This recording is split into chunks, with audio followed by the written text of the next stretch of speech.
I call this meeting to order. This is a May 15th, 2024 special session of the Schertz Planning and Zoning Commission. Item number 1 on the agenda was a call to order. Item number 2 is to seat alternates. We have both our alternates with us this evening. Item number 3 is hearing of residents. Nobody. Emails, nothing. All right, moving right along. All right, item number 4 is a public hearing. Planning and Zoning Commission will hold a public hearing related to zone change requests, specific use per requests, and Unified Development Code amendments within this agenda. The public hearing will be open to receive a report from staff, the applicant, the adjoining property owners affected by the applicant's request, and any other interested persons. Upon completion, the public hearing will be closed. The commission will discuss and consider the application and may request additional information from staff or the applicant if required. After deliberation, the commission is asked to consider and act upon the following requests and make a recommendation to the City Council if necessary. Item 4A is PLZC 2024-0103. Conduct a public hearing and make a recommendation on a request to rezone approximately 32.7 acres to General Business District, known as Bear County Property Identification Number 339359, more specifically known as 13597 IH10 East, Bear County, Texas. Emily. Good evening, Commissioners. This is for PLZC 2024-0103, Zone Change, Bear County Property ID 339359, Emily Delgado, Planning Manager. So in 2010 and 2011, the City of Schertz entered into delayed annexation development agreements with property owners based on Texas Local Government Code 43.035 and 212.172 in order to guarantee the continuation of the extraterritorial status of the land for the term of the agreement. Specifically, it stipulated that 10 years after the effective date of the agreement, the property would be annexed into the City of Schertz. In 2020 and 2021, the City of Schertz City Council authorized the city manager and staff to offer development agreement extensions based on the nationwide and statewide declaration of public health in relation to COVID. Additionally, the extension would allow city staff to complete the comprehensive land use plan, which would be utilized for zoning applications. These extensions would provide the same rights as previously established in the original agreement, but would delay the annexation of the property to a later date. The prohibition on annexation would be in effect until January 1st, 2024, at which time the City of Schertz would begin the annexation proceedings and conclude them no later than December 31st of this year. At this time, that first date identified, January 1st, has passed, and the approval of Ordinance 24S06, the Comprehensive Land Use Plan, has officially been adopted and can be utilized for zoning cases. And then per the development agreement extension, the city staff has started the annexation and zoning process in accordance with the extensions, starting with the April 16th City Council meeting, Resolution 24R42, which was approved accepting the petition for voluntary annexation. So Bear County Property Identification Number 339359 was previously listed in the public hearing notice for PLZC 2024-0092, which was heard at the May 8th Planning and Zoning Commission meeting last week, as being proposed to be zoned single-family residential, R2, when the property should have been noticed for a proposed General Business District, GB, zoning designation. The Planning and Zoning Commission excluded Bear County Property ID 339359 when the recommendation for the rest of the properties within 2024-0092 was made, so it could be noticed properly and then heard at tonight's meeting. So here is that subject property outlined in green. So this is I-10, 15, 18. And then this is that same map that you saw last week, but this is directly identifying the subject parcel within the zoning case tonight. And again, here is that public hearing notice map. So we did re-notice specifically just this parcel, clearly identifying the requested general business zoning district. On May 3rd, 4 public hearing notices were mailed to property owners within 200 feet of the parcel to be zoned. Additionally, the property owner of the parcel included within the zoning boundary was notified per Texas Local Government Code Section 211.006. The public hearing notice sign was placed on the property on April 26th with the previous group, and as of today, we've received 2 responses, one that was in favor and one that was opposed specifically for this zoning case. So the subject parcel is currently in the City of Schertz ETJ with a delayed annexation development agreement and does not currently have a zoning district assigned due to its ETJ status. And again, the proposed zone change is for approximately the 32.7 acres, and it's for general business district. So here is that proposed zoning change map. You can see the DVL as the current and the proposed GB. So when we look at zoning changes, we utilize the criteria for approval out of the UDC section 2154D. So number one, whether the proposed zone change or zoning map amendment implements the policies of the adopted comprehensive land plan, including the land use classification of the property on the future land use map. Bexar County Property ID 339359 is identified in the comprehensive land use plan as regional corridor, which is described as commercial and entertainment areas along major thoroughfares that serve populations within the city and the broader region. Based on the identified parcel's proximity to I-10 and the regional corridor land use designation, the proposed general business is appropriate. So that is a snippet from the future land use map. Again, the yellow with the star is the subject property. Number two, whether the proposed zoning change or zoning map amendment promotes the health, safety, or general welfare of the city and the safe, orderly, efficient, and healthful development of the city. As part of promoting health, safety, and welfare, the city should encourage development compatible with surrounding uses, utilizing standards and transitional uses to alleviate negative impacts.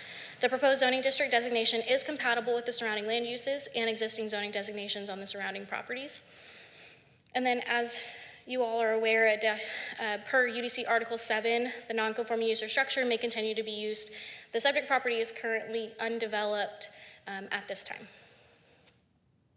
Number three, whether the use is permitted by the proposed change in zoning district classification and the standards applicable to such uses will be appropriate in the immediate area of the land to be reclassified. Again, the subject parcel is currently undeveloped. The proposed zoning designation, General Business District, GB, is appropriate in the immediate area of the land to be annexed and zoned. Number four, whether the proposed change is in accord with any existing or proposed plans for providing public schools, streets, water supply, sanitary sewer, or other public services and utilities to the area. With the annexation and proposed zoning of the subject property, the city is better able to guide future development to ensure conformance with the master thoroughfare plan, master water plan, master sewer plan for the city.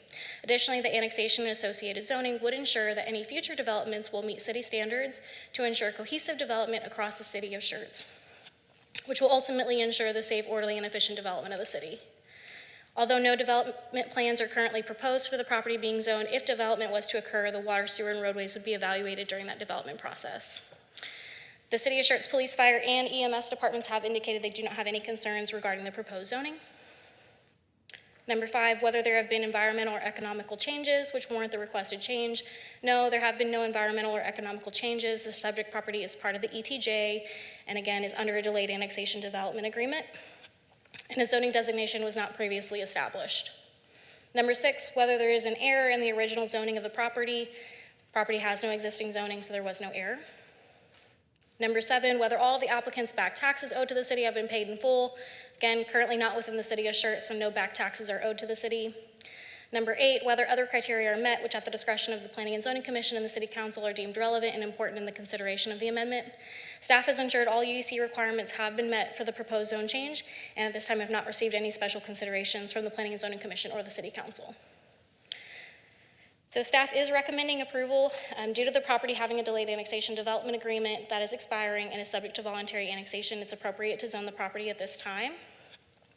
And, we have received a letter from the current property owner that has requested that the property be zoned general business as proposed by staff. And then Ms. Fairmont is here if there's any questions, but doesn't have a presentation tonight. Okay. Do you have a presentation or you just want to answer questions? Good evening, Ashley Fairmont. I represent the property owner. I don't have a presentation. We appreciate Emily and Brian and team working with us on a zoning that matches the comprehensive plan and fronts on I-10. So if there's any questions, happy to answer them. All right, thank you. All right, this is a public hearing. It is 6:08 p.m. And I will open the meeting for public comment. Anyone? Anybody? Nobody? Welcome back. All righty. Okay, it is 6:09 PM and public comment is closed. Commissioners?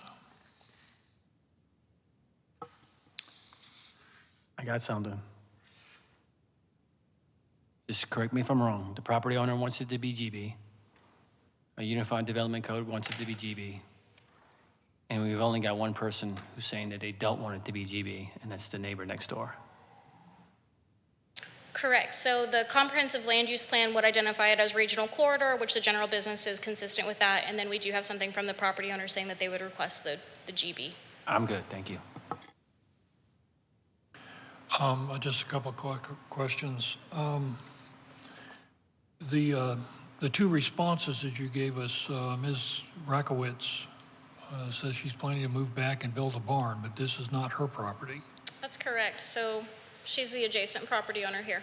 Oh, okay, and that was included in last week's recommendation for Correct. AD. AD? Yes, sir. Okay. Certainly, GB fits with what's been done out there so far, and I think is a good fit. Of course, I was going to argue the property owner, but the property owner has requested that it be GB, so stole my thunder right there. Anybody have anything else they want to ask or discuss? Okay, this is a recommendation to City Council. We can recommend approval, denial, or approval with conditions. If someone would like to make a motion. I'd like to make a motion for approval. Second. All right, let's see. I'll just write down new guy here. All right, I'm sorry, I'm making fun of him. All right, and the second was from Commissioner McMaster, correct? No, if you watch previous meetings, normally I'll ask for a motion and it's dead silence. Yeah, so.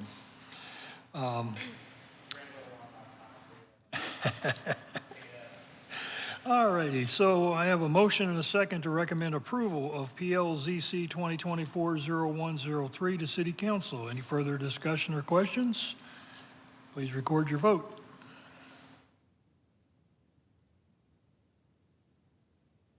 All right, I have 6 votes. You publish that, please. I have 6 in favor, none opposed. That motion passes.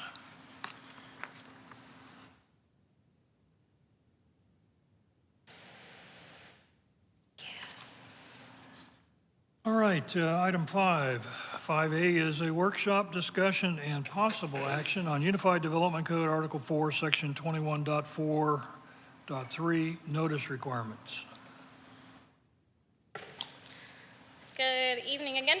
So this is a workshop discussion and possible action specifically for the notice requirements based off of last week's Planning and Zoning Commission meeting and the commissioners requesting us to take a look at this. So to start off with, this is a direct excerpt from the Unified Development Code. So the written notice, whenever written notice of a public hearing before a board, commission, committee, or the city council is required, before the 10th day before the hearing date, the city manager, his, her designee shall cause written notice to be sent to each owner as indicated by the most recently approved municipal tax roll of real property within 200 feet of the exterior boundary of the property in question. So that is where we get the the 10 days before, it's the 200-foot buffer.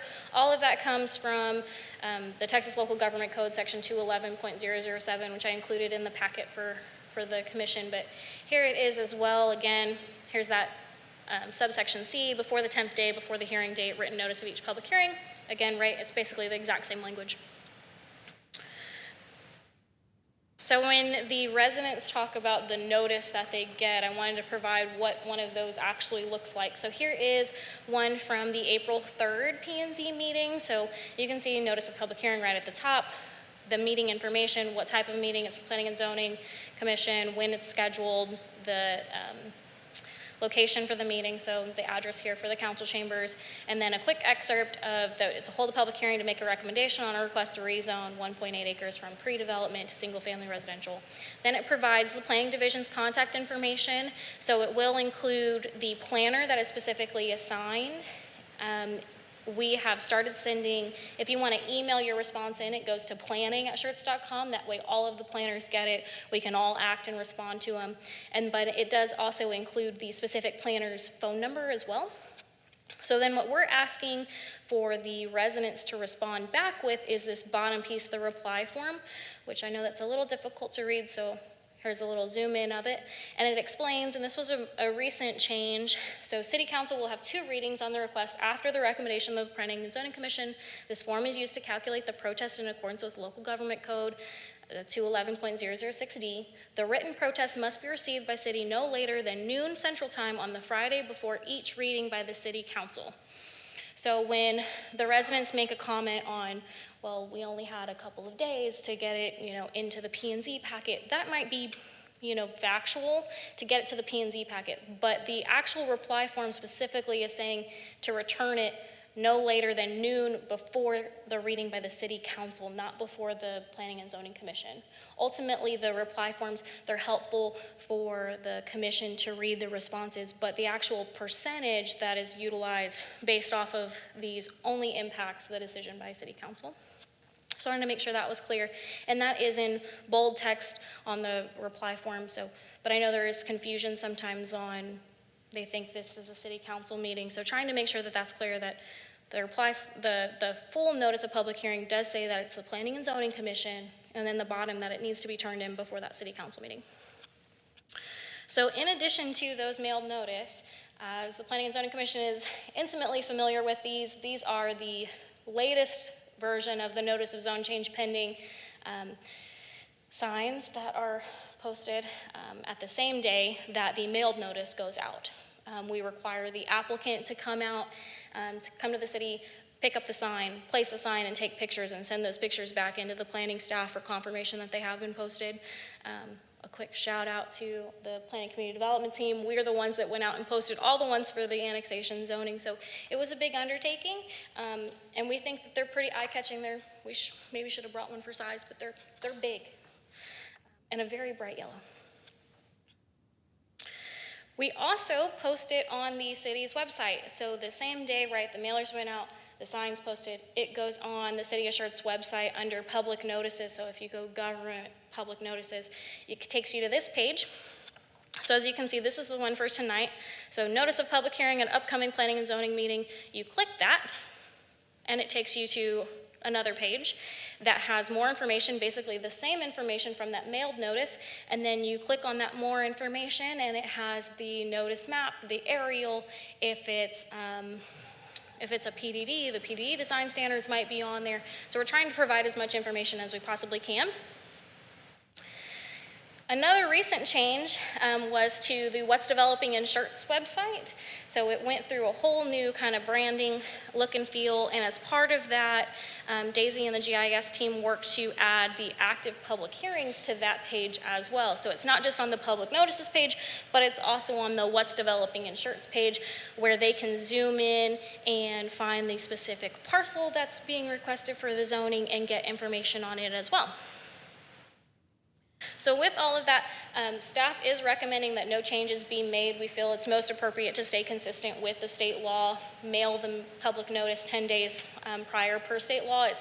It's cleaner for staff to be consistent with state law. The applicant knows what to expect because we're following those standards. We would also say, we do hear, the mailer went out, but we didn't get it for several days. Unfortunately, we can't control the postal service, right? But we feel that if it's mailed out earlier, we're still gonna get those same comments, but we also might get, say we change the 10 to 20 days. You sent this mailer 20 days before the meeting. By the time the meeting happened, I forgot. It was so early, the notice was so early, I forgot. We will also say that, as you can see from the attendance from last week's meeting, even people that don't get the mailed notice themselves, they're posting, someone that did get the mailed notice posted on Nextdoor or their HOA Facebook page, and people find out. We rely on some of that communication. You drive by, you see the sign, you call the city, you look on the website, and I think, as a testament to last week, people find out about the meeting. So with all of that, I'll stop talking, but staff is recommending no changes and to stick with the current UDC, which is consistent with state law. All right, thank you. Mr. Wallace, I think you asked for this. Why don't you start off here? Okay. So I actually did a little homework on this that just to prep it. And I do agree that 10 days is appropriate because any more than that. I mean, so just to give you all kind of a picture of other cities in the area. So San Antonio, it's essentially the same thing, 10 business days in advance, 200 feet. Austin is 500 feet, 11 days. New Braunfels and Cibolo are both about the same of us. I mean, you're getting out to like Georgetown before you see 15 business days in advance, 300 feet. The only thing that a lot of these other cities do differently is they allow neighborhoods to register with the city as a way to get notice. So we have a lot of registered neighborhood associations. I say we. San Antonio has a lot of registered neighborhood associations where a person will be the designated recipient and they will essentially be tasked with notifying their neighborhood. You'll still send the notices to the 200 feet, but you would have one person who would, if they run the Facebook page, they'll post it to the Facebook page. If they're active in their neighborhood meeting, they'll bring it up.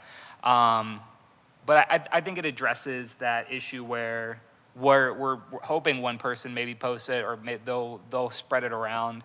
But I know a lot of people appreciate that. Just digging through the Schertz City website, we already have a list of all the HOAs.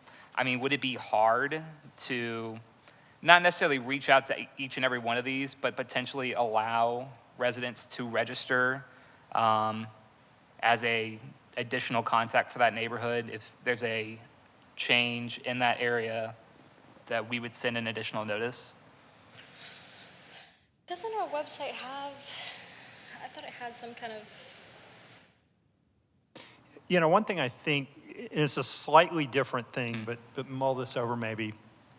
I believe that Agenda Quick allows you to sign up to get a notice when the agenda comes out. Okay. Rather than sending a notice to the neighborhood contact when an item is nearby, because particularly since we've gone to one P&Z meeting a month, it's not as though people get overwhelmed in their inbox. It's not as though we have huge agendas.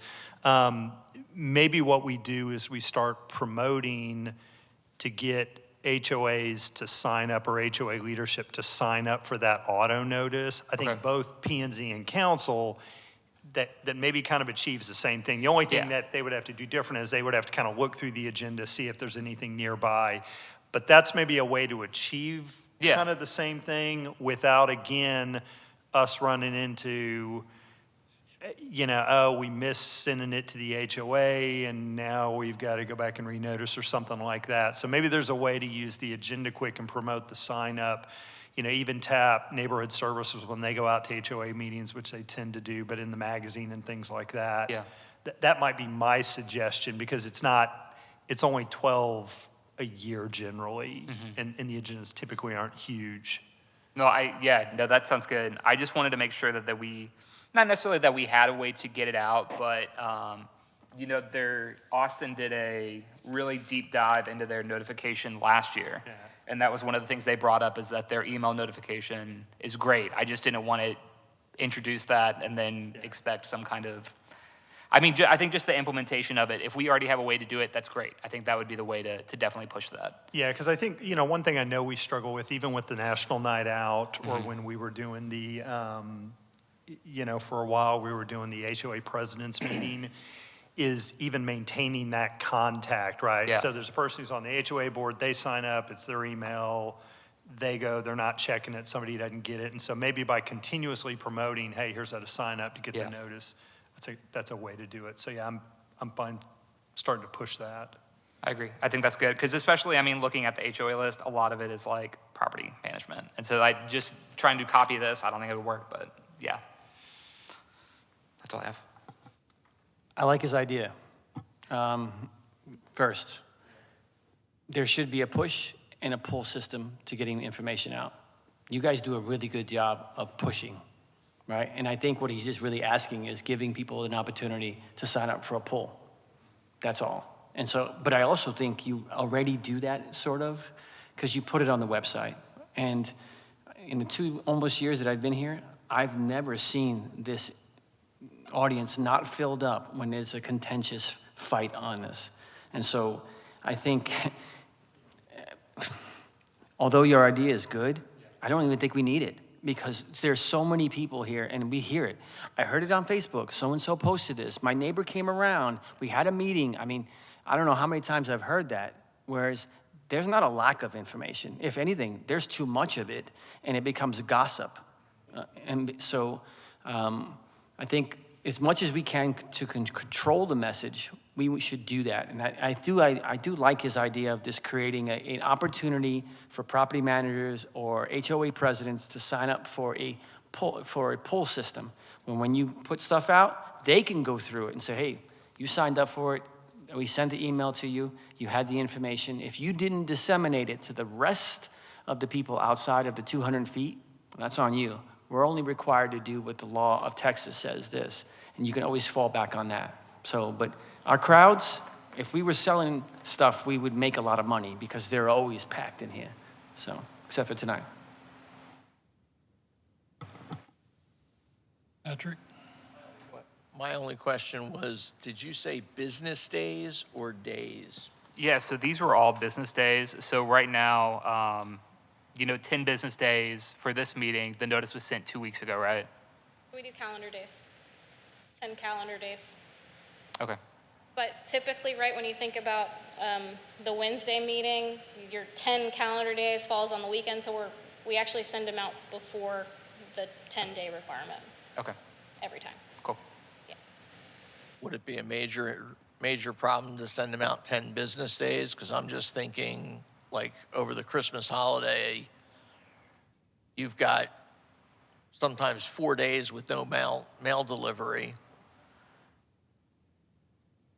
I think staff's recommendation would be to stay consistent with what we've been doing, follow the state law at 10 days, at 10 calendar days.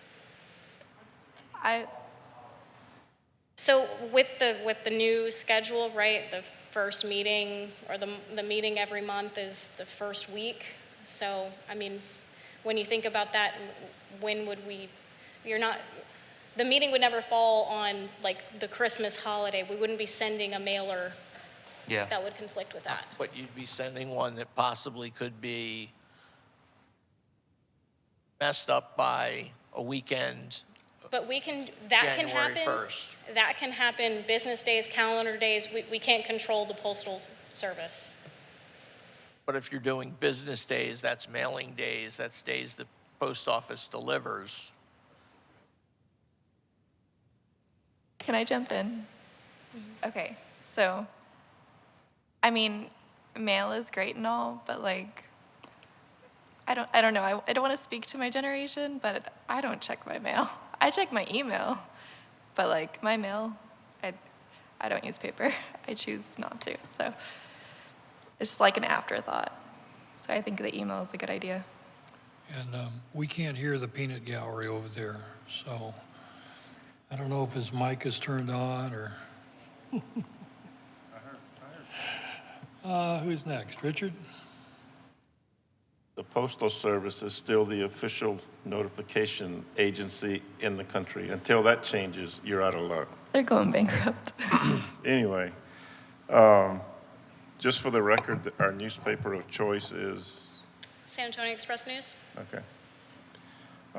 I know lots of people in my neighborhood of about 120 or so houses. They don't check their mail more than once a week. That's their problem. It's not our problem as a city to get a letter out to them sooner than 10 days. If they don't want to check their mail, that's on them. I think our signs are good. Don't change them. And you said the responses don't need to come to P&Z, right? No, so the way that the response form, it actually requests that they be provided no later than noon the Friday before each city council meeting. Okay. So they don't have to turn it in. We find that a lot of times residents will come to the Planning and Zoning Commission to get more information before they make their final decision, and then they'll provide either an in favor or opposed based off of what they hear between staff's presentation and the applicant's presentation at Planning and Zoning. So if we in planning and zoning don't get all the responses back, will that affect our vote? I don't think so. I mean, suppose we have, what's the vote where we have to go 3/4 or something like that? Oh, that's city council. It's not us? No, the supermajority based off of the opposition percentage is just for city council. It's not for the planning and Doesn't zoning. affect us? Nope. Good, that makes it even easier. And Mr. James, you mentioned agenda quick. What is that? So agenda, and Emily's better at it than I am. She can explain. It's the software program we use to create the agendas. So in fact, we're going to a new version, updated version of it. But one of the things that it does is it lets you sign up to get an email notifying you that a packet's been posted. And we've been moving to all the different boards and commissions using it. So essentially, even if you're really interested in Parks Board, you could sign up to get the notifications on Parks Board meetings. So you can And sign up. where is that? So I'd have to look and see. I know we've been kind of running a test with staff. I think there are some people outside the city getting it. I can find out for you. We can shoot an email out to P&Z. Yeah, I might use it, but I think it's a good tool for the HOAs. Mm-hmm. And to publicize it for people who are interested. So, I hadn't heard of that yet. That's good. That's all I've got. Don't change anything. All right. A quick lesson for our newest member. The sign posting was an initiative of the commission, because we were hearing that, and realistically, actions on a particular piece of property may impact people that live outside that 200-foot notification. So I think this particular sign is our third or fourth. I think it's our fourth rendition. Trying to at least let people know that something's going on and they can look into it. It works better in some cases than it does the other. I came down 482 last week and you can't miss them. They're just all right there. But then you have the ones like that property that was up behind Bussey's up in that area where the sign is they're on the subject property, so it's at a dead end in the subdivision, not quite as visible as maybe we would like. But again, this was our attempt to let more people than just the 200-foot boundary know that something was going on. And again, as everybody said, apparently the information gets out. I think, Emily, the real confusion is in the letter that goes out. And I'm not sure I have any suggestions, but what it's a notice of public hearing for the Planning and Zoning Commission. And then, yes, we'd like to hear their replies, just to add to our consideration, but the true use of that is in determining the supermajority for city council. And so, again, without really reading it and studying it, I don't know if it could be worded better or so that people really understand that, okay, this is a process and the first hearing is at P&Z on such and such a date. And so maybe just take a listen, see what y'all think. And then I wanted to ask a question because of something that came out of the audience last week.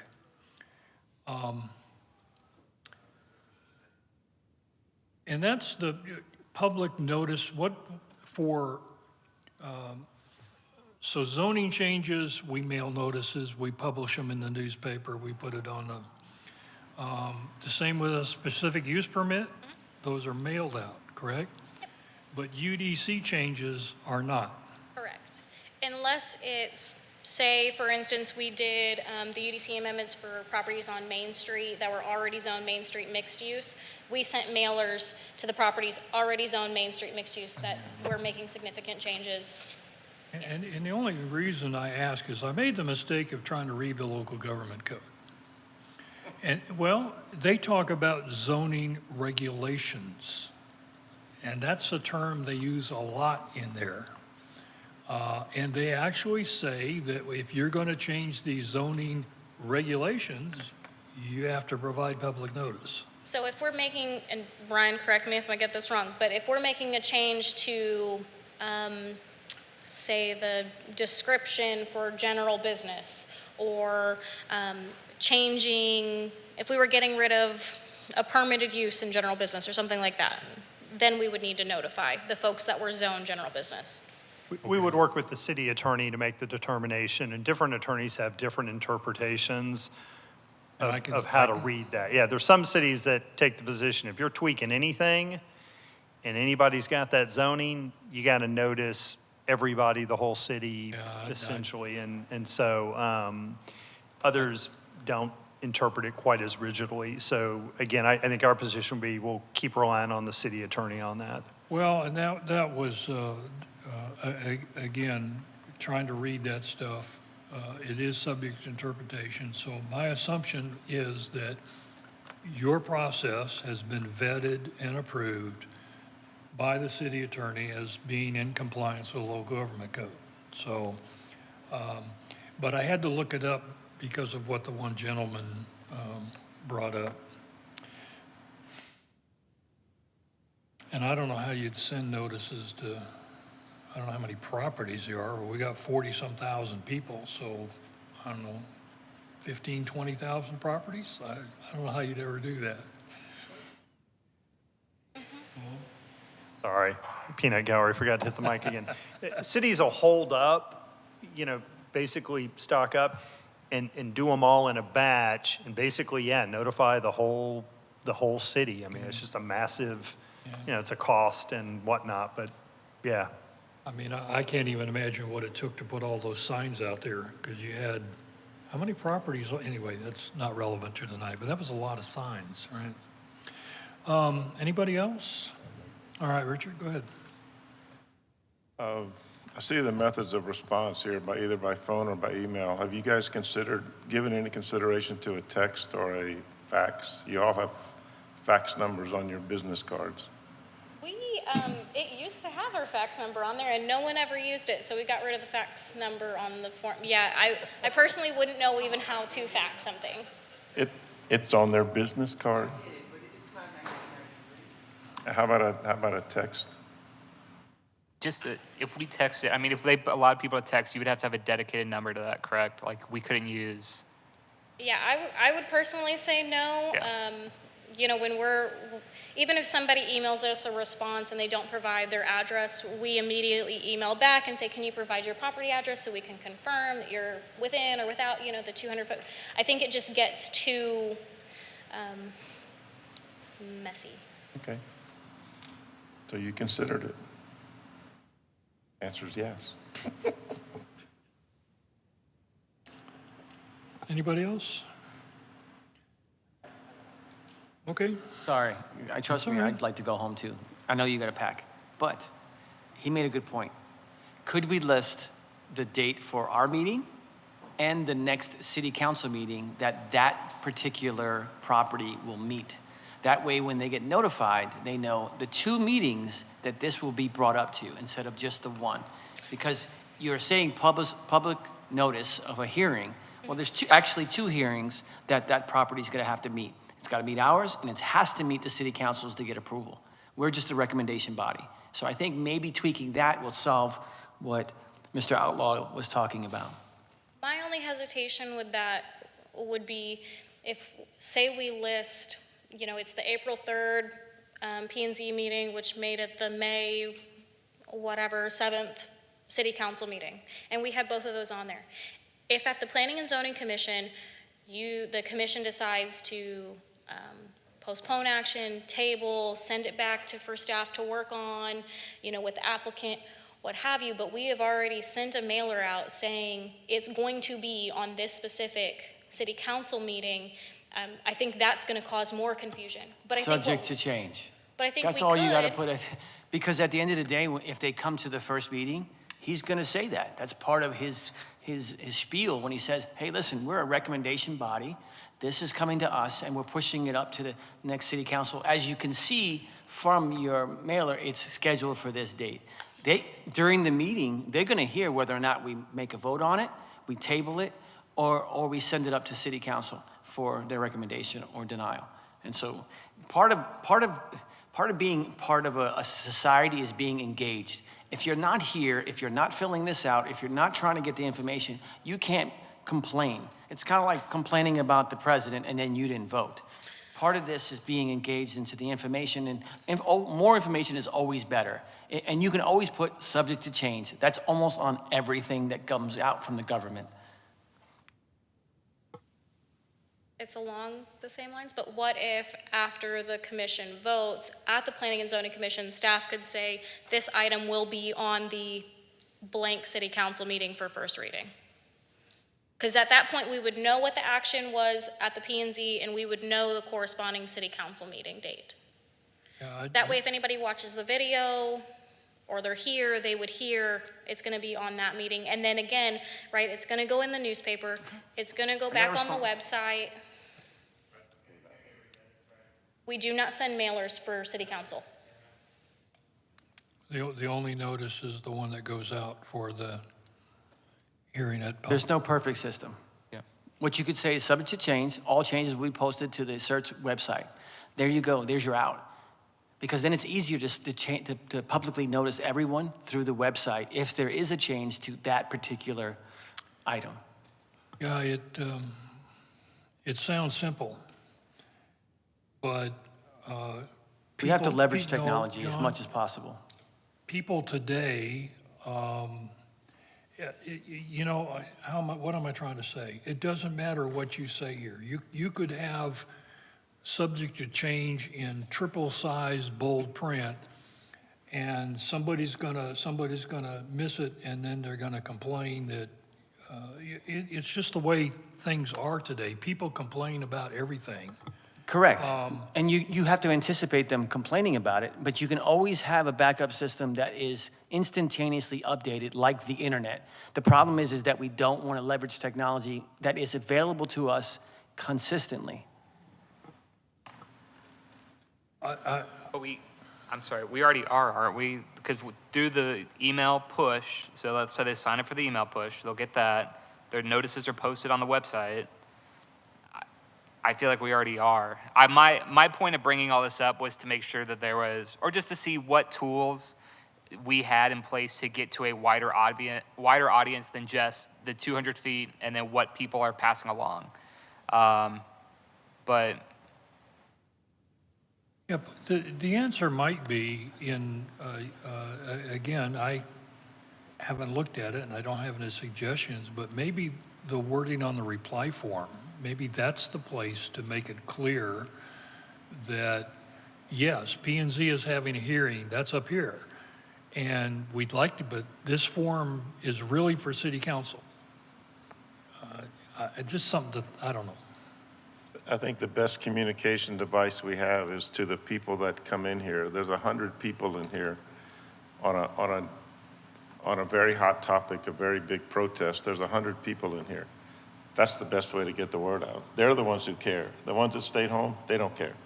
So tell these people, like we always do, it's going to be at this city council meeting on this date. Make sure you show up for that city council meeting and make sure you get your request in. We do that every time. Yeah, because I like So sharing, I like think that's sharing the love.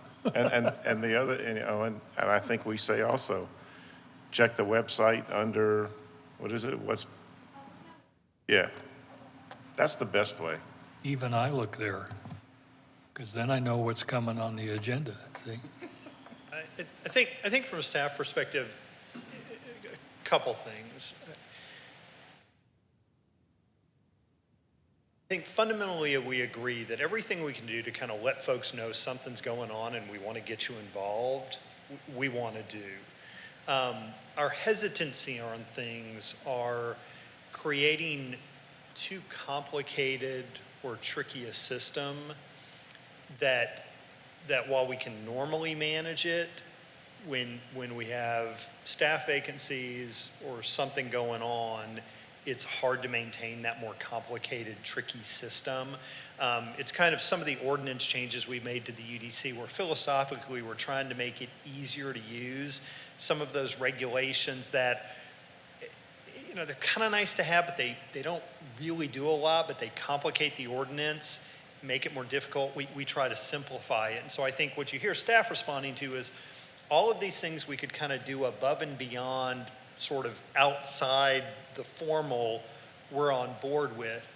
But the fear is misstepping something that was intended to be for good, may not have a huge impact, and now we've got a problem after the fact on a zoning.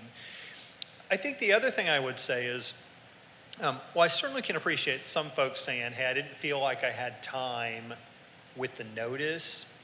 I think there is a little bit of folks throwing everything at the wall and seeing what'll stick, right?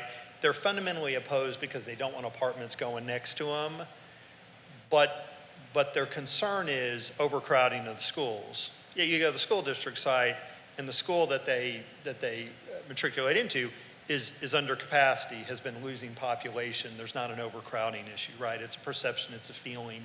And some of that a little bit of, we didn't have more time. And again, I think it's well stated, but we have 100 people here who found out, who showed up, who have time to show up at the city council meeting, have time to call in, you get a packet full of folks. And so again, I'm not sure that staff thinks that a lot of these things, while in some ways they're good, that the benefit outweighs the complicating factors, right? Which is what I think our concern is we're going to get hit on. You said it was going to go this day, it said that, I assume that, da-da-da-da-da. Well, if you had watched the video, if you'd been at the meeting, if you'd gotten the online thing, right? So I mean, I think all good stuff, but I think fundamentally our concern is we put in these things that are all really good, but become a bit complicated, bulky, burdensome. And again, as you know, for the last couple of months, we've been operating with 2 staff members in planning because we had a vacancy, we had Sam out, and that's then when we tend to make a mistake. A lot of the other item we have on the agenda tonight, it happens, but the more things that we kind of get complicated like that, our concern is the more prone we are to error, and it just sort of confuses the issue with P&Z. Was it a business day or not? Well, the city was working that day. It's a federal holiday. Is that a business day? Is that not a business day? You know, even the state now with open records have limited the number of extra days you can give yourself based on holidays, right? So there's days we get as a holiday at the city that don't apply to our clock with regard to freedom of information request that we have to sort of keep track of, so you can't just count. I don't disagree. I think you guys should just leave it as it is. But the discussion didn't hurt, right? So in the future, when you're sitting around and you're going, you know what, maybe they made a good point about this on the forum, and you tweak something, maybe that seed was planted tonight. So. Yeah, I think that's good. I mean, again, I would say that. I think the discussion was good because it prompted staff to sort of go back. I think the other thing we even, there's a little bit of is because some communities have really embraced how do we really get more community involvement, right? And that's through some of the thing with organizing neighborhoods, requiring meetings with those organized neighborhoods that I think I certainly see the value in, because they're kind of even going above and beyond to say, yeah, it's not just about the notice time. That's part of it, but it's how do we really force that, right? Because a lot of times what we hear is residents wanting to sit down with the developer, and there's not a mandate in Schertz for the residents to sit down with the developer before it it hits council or P and Z or something like that. So I think it's good too, don't get me wrong. I think it was a good exercise for us kicking stuff around and saying, what tools do we have that we could use, so. Is this something we need to make a motion on? Well, is there any further discussion? Anybody want to talk about it anymore? So, whether or not we need a motion depends on whether or not you want to take any action. If you'd like, for instance, John, if you feel strongly enough about that project and that suggestion, you want to make it a motion, we can do that. If we're all good with leaving it the way it is, then no, we don't.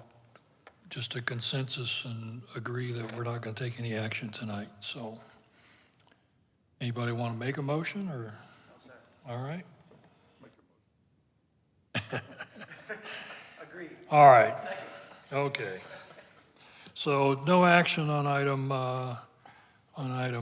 5A, but good discussion. And John, I think you're right on that. Maybe somewhere down the road, they'll be something will pop in to their because of the discussion. So. Okay. Item 6, requests and announcements. Request by commissioners to place items on a future planning and zoning agenda. Anybody? Nothing? Announcements by commissioners. Anybody have anything for the group? Announcements by staff? None. Okay. I looked at the packet, but so item number 7 is current projects and city council status update. That should be in the back of your packet, and there's no action or discussion on that. It is 6:50 p.m. and this meeting is adjourned. I